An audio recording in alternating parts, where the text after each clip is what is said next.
The Equitable Life Assurance Society presents This is Your F.B.I.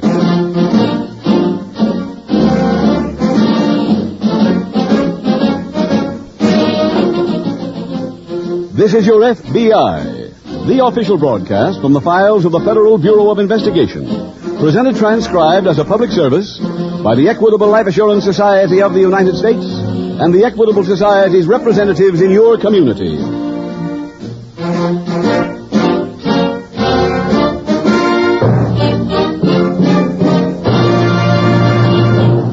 I think you'll agree with me that there's nothing sadder than people over 60 who are utterly dependent on their children or relatives. Get acquainted with a man who can show you how you can enjoy carefree independence in your 60s. He's a neighbor of yours, your local Equitable Society representative, and you like doing business with him.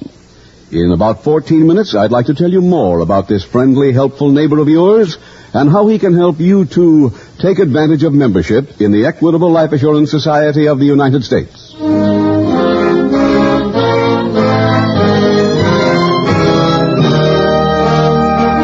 Tonight, the subject of our FBI file, bank robbery. Its title, Snow Screen.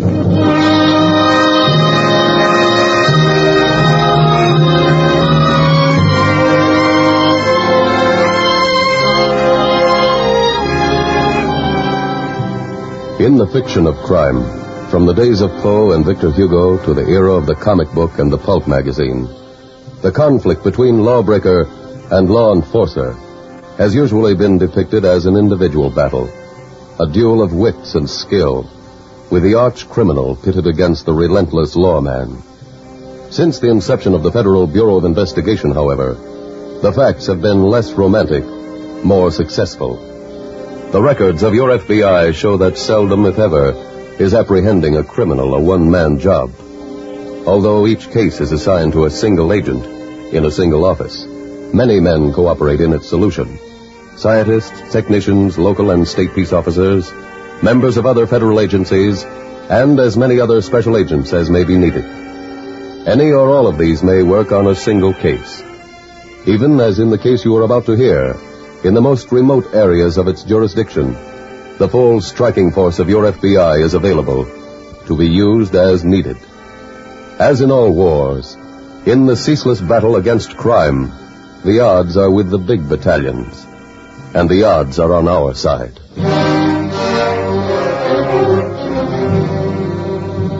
Tonight's FBI file opens on a lonely homestead in one of the territorial possessions of the United States. It has been snowing for several days, and the drifts are piled high against the snug wooden cabin in front of which a young girl is unharnessing a dog team. All right, fellas. Go on in. Go on. Give on. Go on.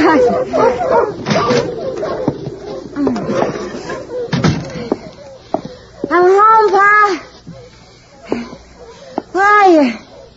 By the fire. What there is left of it. I'm sorry, Pa. What took you so long? Oh, I couldn't cut just any old scrub pine. This tree's a Christmas tree. It's special. I got a fine one, too. I got a beauty. You just wait till you see. The fire's dying out, Betsy. How many times do I have to tell you? Oh, sure, Pa, sure. You don't mind about the tree, Pa? I thought it'd be nice for us to have a real Christmas. Just the two of us. It'd be like it was when Ma was alive and, well, like it used to be. Go on. Why don't you say it? Like it was when I was a man, when I had my legs, when I wasn't a cripple. You know that's not it.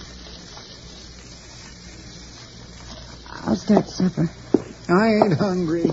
You will be when I fix it. What's the matter with him? You sure you unharnessed him right? Yeah. Well, go see what's wrong. All right, Pa. Shut that door. You want to blow out the fire? What is it, mister? What happened? My sled went through the ice. Come on. You better get inside. Oh, you're too big for me to carry. Look, can you walk some? If you lean on me? I can try. Here. Easy. Almost here. Come on.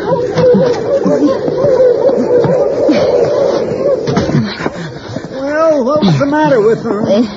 It's a fall, Pa. Stranger. What's he after? I don't know. I didn't ask him. Now, don't hold with taking these strangers, Betsy. You know that. He's hurt, Pa. I think he's hurt bad. Here. You lie down. Betsy. It's here now. Now, you take it easy, mister. You're going to be fine. Yeah, just fine and dandy.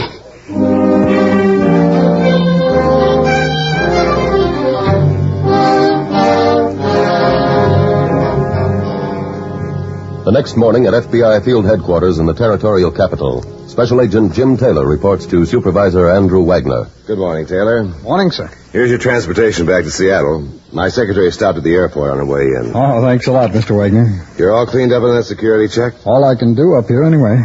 My next stop's Portland, Oregon, then home for Christmas.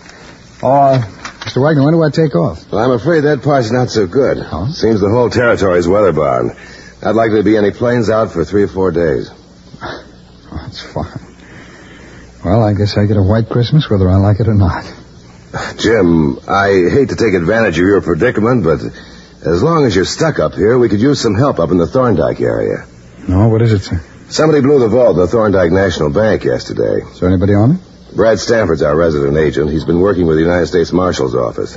Any leads? It looks like it was pulled by a young prospector named Dave Adams. Seems he used a dog sled for his getaway, headed for the backcountry. In this weather, he may be pretty tough to find. When do I leave, sir?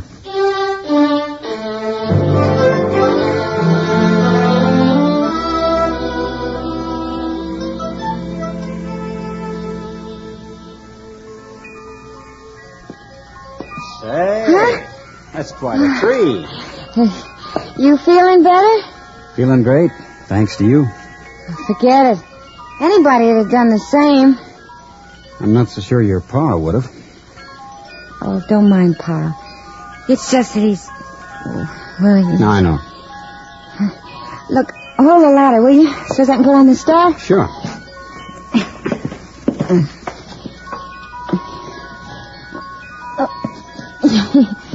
There. How's that?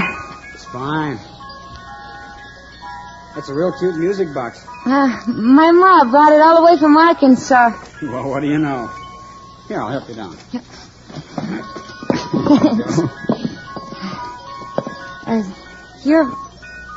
You new up here? I'm new. How come you lost your rig? I'm doing some prospecting up the valley. Went into Thorndike for supplies. Coming back, the way the snow was falling, I couldn't tell the trail from the stream. You're lucky to be alive. Yeah.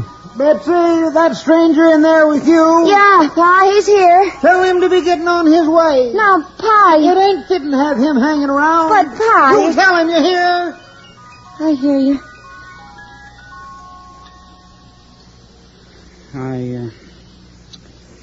I guess it's time for me to say thanks. And goodbye. No. Huh? You ain't strong enough to go yet. Besides, it looks like maybe we'll be snowed in. Would you mind if I stayed? No. I'd like it.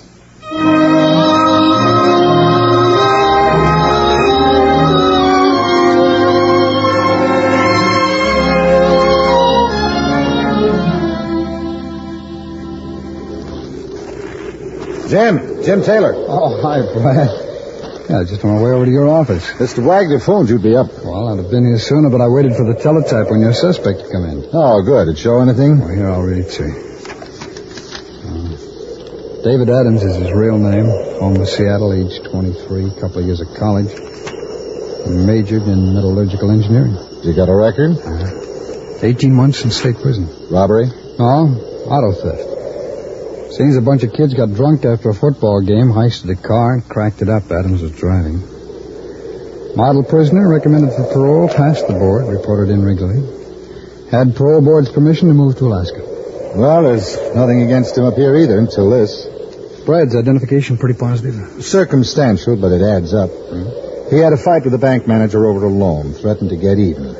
Several witnesses saw him shortly after the crime carrying a heavy gunny sack, and when the robbery was reported, he became a fugitive. Yeah, sounds like our man, all right. Any word on him? No, not so far. I've got the party searching the back country. What about his home base? He had a camp in Three Smokes Valley. We've established surveillance. Good enough. Well, Brad, where do I start? Well, I'm headed over to the bank to recheck the vault. Why don't you drop your gear at the hotel and meet me there?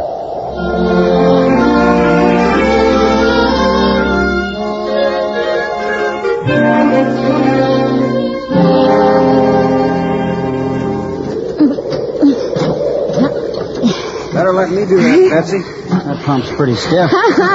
It's most frozen solid. You shouldn't be doing this kind of stuff, Betsy. I manage. Do you? Ain't so bad in the summertime. A place like this needs men to run it. There. Paul runs it.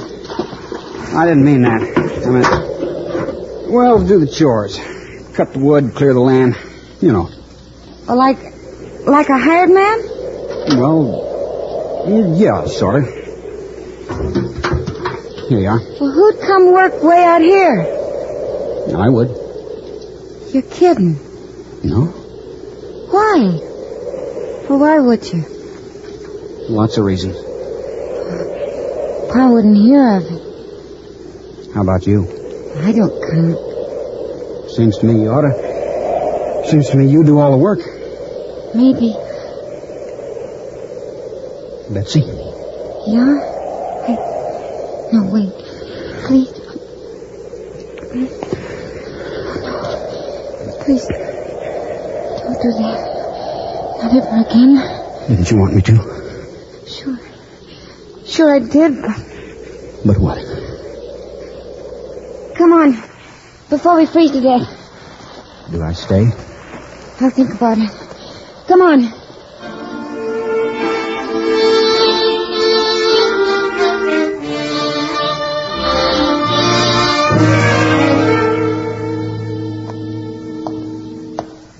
Sorry I'm late, Jim. Oh, hello, Brad. You given the place once, or? Did you find anything? Oh, not much. You know, it's a pretty neat job of vault cracking for an amateur. Yeah, Adams might have done some extracurricular studying in prison. Well, it's possible. He was an engineering student, remember? Mm-hmm. They use stick dynamite, huh? Yeah, that's right. Most prospectors keep it handy. What's this in the hinge here, Brad? Scrap of green paper. Huh? Oh, it must be part of the explosive racker. Here. Yeah, heavy grade, wax, light green in color. I'll have it checked for brand identification. All right. Oh, a couple of reports came in. On our fugitive? Maybe. Fellow on the edge of town sighted some half-frozen dogs dragging torn harness straps. One of the snowplow operators reported a jagged hole in the South Fork of Little Frenchman Creek, about 12 miles north of town. Hole the size a sled would make going through the ice. And you think it's Adams? Oh, pretty sure. They found the sled? No, not yet. There's a party up fishing for it now.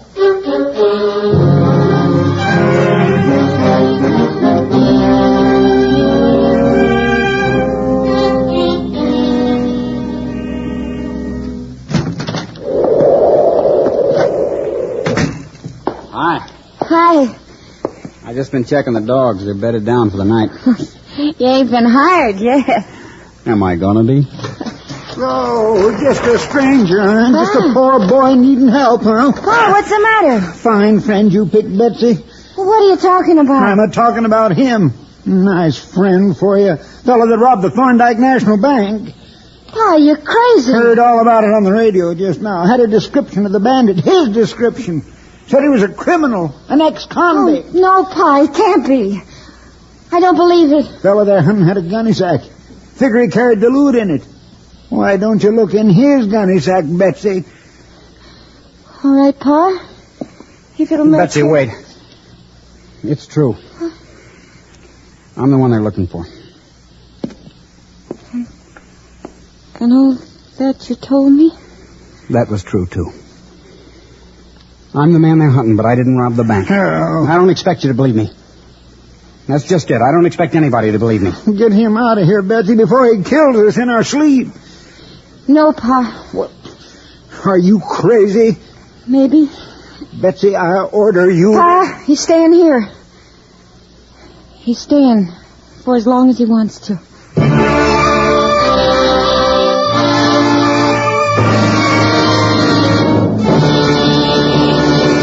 We will return in just a moment to tonight's exciting case from the official files of your FBI.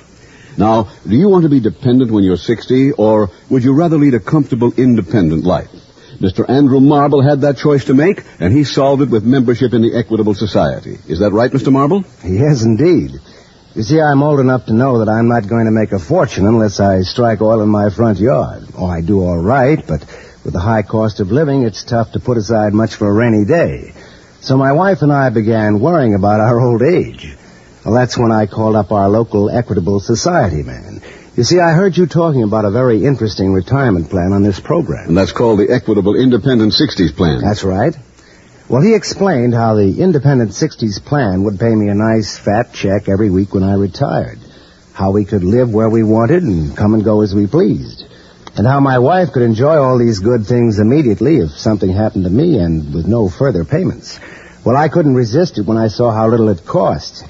And now when the boys at the shop start talking about the future, I tell them to call up my friend, the Equitable Society representative. And that's very good advice. If you want to live a carefree, independent life after 60 or 65, call up your local Equitable Society representative. Ask him about the Equitable Independent 60s Plan. You'll find him a good man to do business with. He's a trained man who will show you how to get the most from your insurance dollars. So, whatever your insurance problem, future security for your family, education for your children, ownership of your own home free and clear, consult your local Equitable representative. That's EQUITABLE. The Equitable Life Assurance Society of the United States.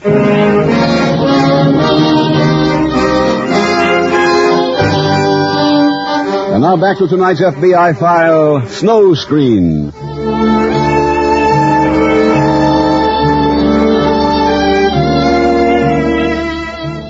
Crime is every man's business. The thief who steals a car in Peoria, or holds up a bank in Honolulu, or embezzles a widow in Pasadena, robs you. For it is you, the public, who foot the bills of crime. Increased taxes to pay the cost of law enforcement, prosecution, tribunal, and penitentiary. Increased insurance premiums to make up for the toll of theft and vandalism. Decreased value in your money due to portions of the national wealth being diverted from the normal channels of legitimate commerce. Thus, even when operating as in tonight's case, many thousands of miles from your home city, the FBI is serving you. For no matter whether a crime is committed in continental or territorial United States, no matter who perpetrates it, who suffers from it, you are its indirect victim. Tonight's FBI file continues beside a jagged hole in a frozen creek some 12 miles north of Thorndyke. Haul away. That's it. Easy now. Here she comes. You want to take a look, Mr. Sanford? Yeah, thanks. Yeah, it's young Adam's sled, all right. You sure, Monroe? Yeah. Bought in my store. Remember distinctly. Back in September, maybe October. I wonder why he ran the stream. Well, either he didn't know much about handling a dog team, or he was trying to throw us off the trail. You fellas find any other sign of him? No, We've been lucky to pick up the sled. Yeah. If he's under there, the body may not come up until spring. Brad, I don't think he's under there. Well, how do you figure, Jim? Come here. Take a look at the edge of the crack there. See the stains at the rim of the hole? Yeah. Looks like blood. It's frozen over, and those small cracks are all around. They could be finger holes. Makes sense. They couldn't have gotten very far on foot in that storm. Too bad the snow covered the trail. Where would he go, Brad? Well, he'd have to find some kind of shelter, or he'd freeze to death. Any houses in this area? Yeah, about a dozen. 14 small homesteads. Pretty well spread out. You checked them yet, Brad? No, not yet. All right, let's divide them up and go pay our Christmas calls early.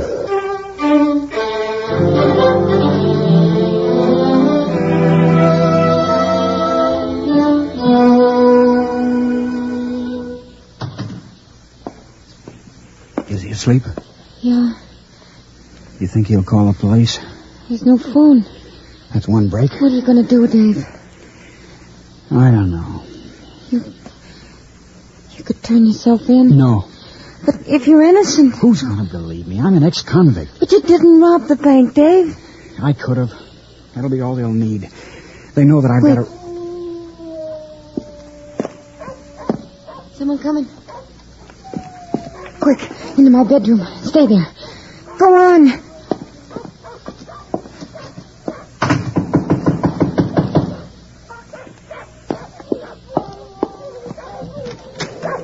Yeah?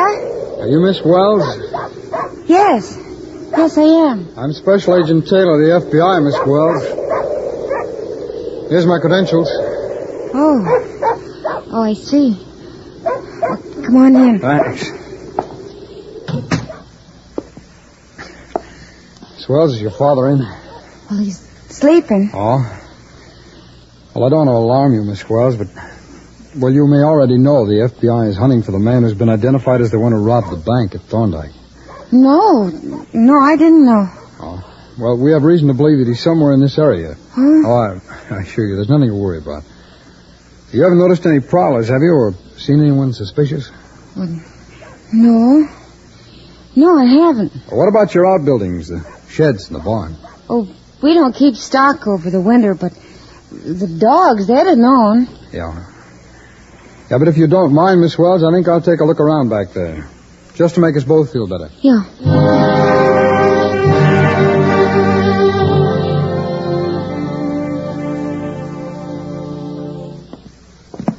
Anything come in, Brad?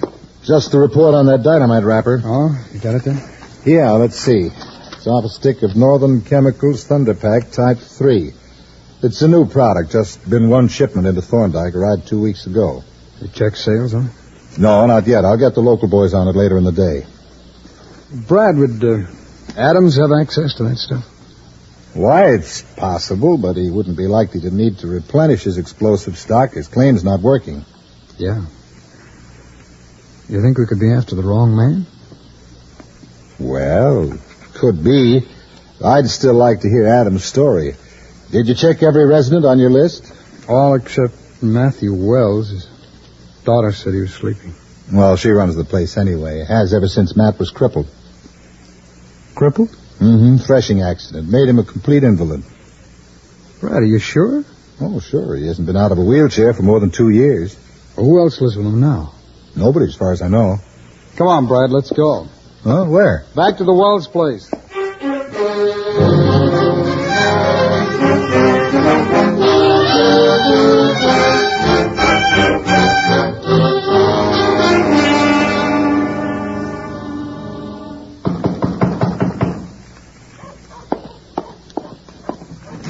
Yeah. Good morning, Miss Wells. Excuse me. You're Dave Adams. Yeah. I'm Special Agent Taylor of the FBI, Adams. I'd like to ask you a few questions. I thought you said he'd gone. Well, he had. I didn't tell him anything, Dave. I swear That's I didn't. right, Adams. You told me. Huh? See, the ground froze last night. When I checked the outbuildings, I saw footprints between the pump and the house, a man's footprints. And later I found out that Miss Wells' father was an invalid. All right, let's get it over with. Dave, ain't you even going to say goodbye? Betsy, just you forget I ever said hello.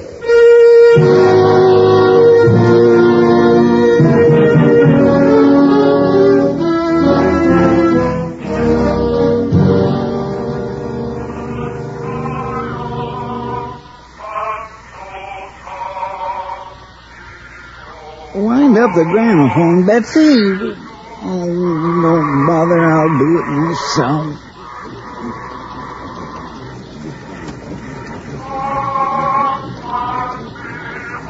Well, ain't you going to open up your present? Yeah, sure. It's nice, Pa. It's real nice. Prettiest dress in catalog.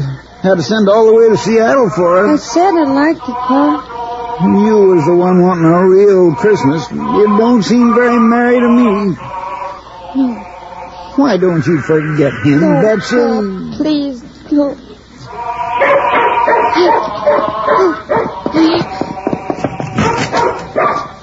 Dave! Merry Christmas, Betsy. Oh, darling. You shouldn't have come here. This will be the first place I'll look. It's all right, Miss Wells. Mr. Taylor. Adams is free, Miss Wells. But he didn't... No, he didn't. We found out that only 3 men had bought the kind of dynamite used to blow up in the vault. And Dave wasn't one of them? That's right. But a known bank robber was. Our resident agent in Nome picked him up boarding a plane for Japan, and the missing currency and securities were all in his possession. What, Dave? Betsy. Well, I guess I'd better be getting back to town. Oh, Adams, if we need you, you'll be here? Pa?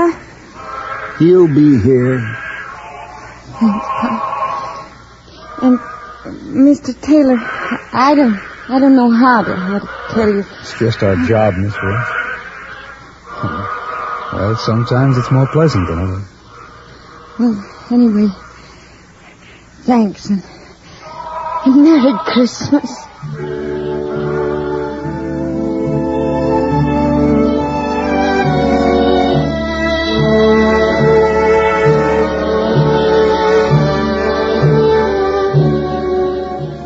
The bank robber was convicted in federal court and sentenced to a term of 10 years in a federal penitentiary.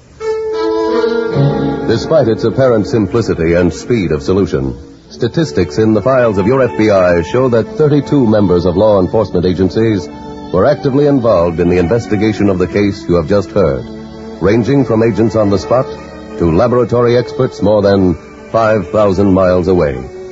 On Christmas, as on every other day, the men who enforce your laws stand ready to move against crime and violence, to seek out the guilty, to protect the innocent, to make secure your home, your family, your fireside.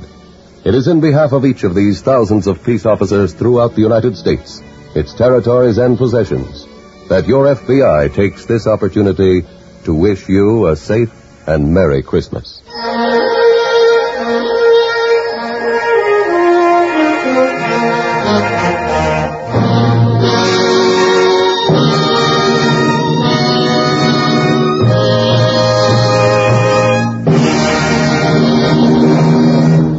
Now, if you want carefree independence, you don't have to be rich to get it. Right now, telephone your local Equitable Society representative. Ask him about the Equitable Independent 60s plan. No matter what your life insurance problem, Independent 60s, assured home ownership, education for your children, family financial security, he'll be glad to analyze your needs and present a plan that won't strain your budget. Just consult your local telephone directory for the name of your local Equitable representative. You'll find it listed in the yellow pages under Equitable, the Equitable Life Assurance Society of the United States.